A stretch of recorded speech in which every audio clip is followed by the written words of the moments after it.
Sea turtles in Sri Lanka face many threats that endanger their survival. Illegal egg collection reduces hatchling numbers, while coastal development destroys nesting beaches and confuses hatchlings with artificial lights. Plastic pollution is deadly, as turtles often mistake it for food. Harmful fishing practices lead to turtles being caught and drowned as bycatch.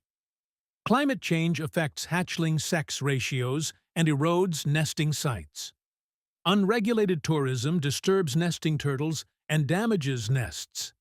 Illegal trade of turtle shells, especially from hawksbills, still occurs despite protection laws.